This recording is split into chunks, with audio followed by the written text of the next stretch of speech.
I'm Nohelani Graf. In the next 30 minutes, we will share the stories of survivors. They are the faces of breast cancer. Their diagnosis defines the disease, but the cancer does not define them. And what better timing to kick off the campaign than on a day dedicated to love? The goal is to get the issue of gay marriage rights back on the ballot in November 2014. And I am joined now by Victoria Smith-Weiland, a volunteer with this campaign. I do have a great seat, one of the best in the house, because it really lets you hear the excitement, feel the excitement. The athletes are focused. The fans are cheering like crazy. It's a really good time. The event on the track actually started this morning, but of course the official kickoff was the opening ceremonies. Those happened at 4 o'clock this evening. And when you live near the ocean, you know that that can change at any time. In fact, it's probably only a matter of time. The most obvious sign of damage right here. These boxes completely drenched, some absolutely falling apart, and they're everywhere on campus. We have heard from dozens of track stars over the last week, but tonight, music stars turn up the volume on Tracktown. Platinum-selling alternative rock group Eve 6 is the special entertainment group tonight. Two of the members join me now. That's certainly true in this case. I mean, take a look. We're directly across the street from the library. We're kitty corner from the bus station, so that's perfect for students. And surrounding businesses are also excited about LCC coming to this location. So let's count them as we go. Here's 1, 2, 3, 4. Well, you get it. And this makes bus stop 11. That's 9 blocks, no crosswalks. There's still at least 3 blocks to the next intersection.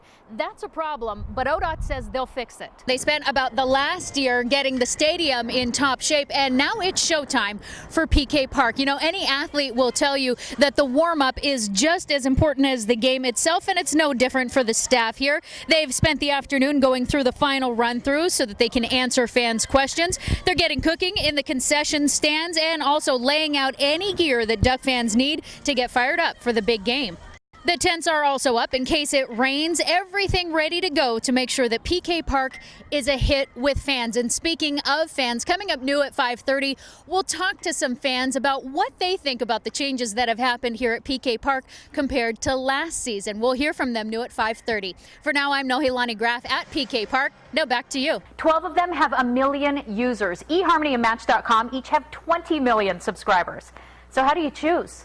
For Jeannie, a commercial hooked her. As people continue to get sick by the hundreds in our area, then people will continue to show up by the hundreds to get vaccinated in an effort to stay healthy. Here at the Cottage Grove Community Center, the line at its longest stretched out the door, down a block, and then back again. And I'm Nohelani Graf, live at Hayward Field, where thousands of people have already come to get their first taste of the Olympic trials. Not much happening on the track tonight. The only noise out there, leaf blowers, cleanup crews soaking up all the water from earlier today.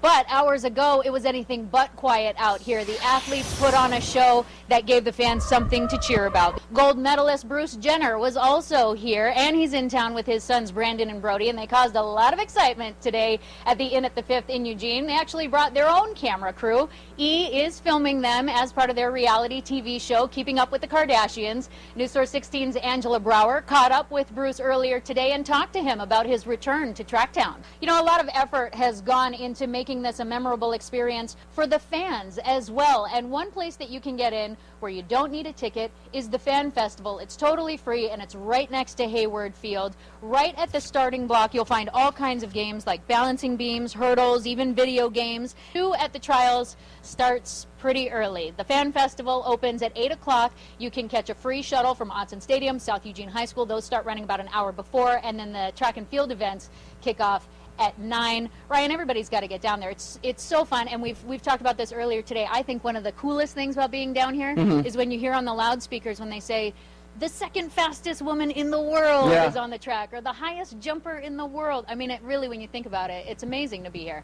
Well, today at a press conference here at the Corvallis Public Library, the most poignant moments came in the very beginning. Brooke Wilberger's family walked into the room, and in a room full of reporters and a dozen cameras, you could feel this collective holding of their breath as the family walked in. It was a heavy moment, and then a moment of silence was taken to honor the loss of Brooke Wilberger.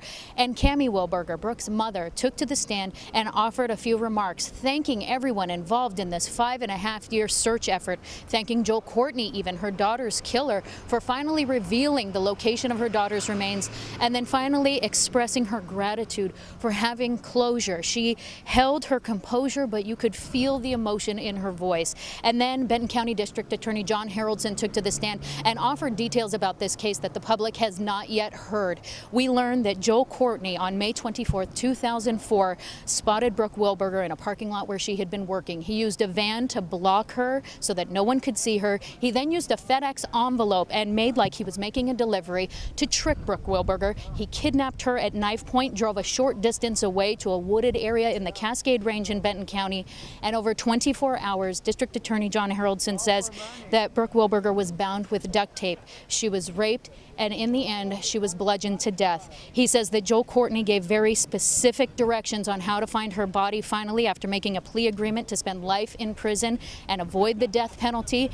The district attorney says that Courtney, it seems, never intended for anyone to find her body. And in the end, though, when they finally did find those remains, Haroldson says that it was a watch that was found at the scene that was given to Brooke by her mother that confirmed for him. That's how he knew that it was, in fact, her remains. He describes it as a very bittersweet day, but finally closure for the Wilbergers and for the city of Corvallis. In Corvallis, I'm Nohelani Graf. Now back to you. The roar of flames. Pretty crazy. It's really went up pretty high in the past, I don't know, 5 minutes that I've been here. Fireballs breaking out windows. Horrific sight. Crowds of neighbors are drawn to the curb, watching a massive fire grow by the second in Springfield. Meantime, the three men who live there tried desperately to save their home. Miguel told me that he went in to take a shower, and then when he came out, the backyard was on fire and his room was on fire. We grabbed a hose and I started trying to put it out. It was around front, on the side. It was starting to get on our side of the duplex as well. Then an explosion as the fuse box blows up. It was an electrical fire. It was burning up the telephone pole. I was over on N Street and I could feel the flames. There's obviously 2 cars out front that are burnt. Both sides are gone. Well, now that the flames are out and the smoke is cleared, you can see the sheer damage that this fire has done. Take a look. You see that front window where it's broken? That's where a neighbor tried to throw stuff through the window to let people know that a fire was happening. Also, right next to it, the garage and the apartment upstairs completely demolished. This entire house is gutted, and now the families that live there will have to figure out how to get the basic supplies that they need to survive because they've lost everything. These are all I own now. It was just starting to sink in that this isn't a spectacle that's going to go away in an hour and I get to go home when I'm bored watching it. I don't have a home to go home to. This may look like Braden's Halloween costume. No. But he's no Ghostbuster, and these aren't proton packs. Instead, he's a fat buster, and the gear is an energy tracker. For him, it's playtime. For his scientist dad, it's research. Put this in your mouth. You can ask a 7-year-old what they did last week and they can't tell you. But if we have a device that actually tells you how much they moved every 15 seconds for the last 7 days, then we can really know how active they are, frequency, intensity, and duration. The backpack is a metabolic monitor. It measures how much oxygen he takes in and how much energy he puts out, and then calculates calories burned. Like Braden, most kids seem to have an endless supply of energy. So Professor Stuart Trust is trying to figure out how they use that energy. He'll follow 100 kids ages 6 to 15 for the next 3 years. Kids need to be more active, but we want to know, do they meet current guidelines of 60 minutes every day? Are programs like increasing PE during the day, are they providing more activity? Plus, they'll wear an accelerometer at all times. It's basically a pedometer on steroids, but instead of counting how many steps you take, it monitors how fast or slow you take them. We'll look at from resting right through to running as fast as they can to look at an entire spectrum of activities. When the study is finished, schools around the state, even across the country, could benefit, learning if kids really are burning enough calories in class to make a difference in their day, a difference in their lives. I think it starts early, and so I've always had interest in getting kids to be physically active. News Source 16's Nohelani Graf and Ryan Cummings profile a man and a woman logging on for love, guys. Well, Matt, the fairy tales make it look so easy. You fall in love and live happily ever after. But what if you didn't? Now you're divorced, widowed, a single parent, or maybe Mr. Right always seems to get the wrong address. So how are you supposed to find the one when you have a million other things going on? For 40 million Americans, the answer is online. At 34, the hottest thing in Jeannie Odom's life was her cooking. A handful of serious relationships that washed out. She sold her house for the last one and ended up living with friends, shrinking her social circle. I did not like dating, and that I didn't go out, and I was never going to meet anyone. Every woman's favorite clock ticking away, mounting pressure from the parents. Years. My grandparents, when am I going to get me a great grandbaby? And my parents, and oh yeah. Then the light bulb went on. How long am I going to say, okay, well, Mr. Right is going to just stumble in my door and there he's going to be? I knew that wasn't going to happen. But going online? Online dating. Ew. You know, I was just, I didn't want to be one of those that, oh my gosh, she's so desperate, she's got to find a man online. And I didn't want that stigma. But at the same time, I really wanted to meet someone. And she's not alone. DatingSitesReviews.com counts 47 different websites, some specified for age, race, religion. 12 of them have 1 million users. eHarmony and Match.com each have 20 million subscribers. So how do you choose? For Jeannie, a commercial hooked her. Start communicating, start connecting at eHarmony.com. Even then, she wasn't sold. It was a long process. I got on and then I got off, and then I got on and I talked myself out of it, and then I got back on again. It probably took about 4 tries for me to actually finish the profile. A profile made up of hundreds of questions, but after 4 tries, 2 months, she finally clicked with someone. Best $99 I ever spent. Guys have a different approach to online dating. According to AskMen.com, some go online for sex, others for dating, but millions actually do want a relationship. Bottom line, everyone online is looking for some sort of connection. Didn't really want to go frequent bars or dance clubs or that kind of thing to try to meet women. Before logging on for love, Quint Sterry was engaged for nearly 2 years. It was kind of a hard breakup. 2 months before the wedding, he found out she was cheating. And pick up the pieces and move on. And in his case, head online. Quince was in his early 30s and once again found himself single. I had heard about the internet dating as an option and thought I'd give it a try. But meeting the right girl is not easy, especially if you're looking for a committed relationship. I really like that and enjoy the companionship and the joy that brings, so I knew I wanted to find that again. But he had his reservations about going online. I had my own kind of preconceived notions about, you know, how this is going to look to other people and that sort of thing.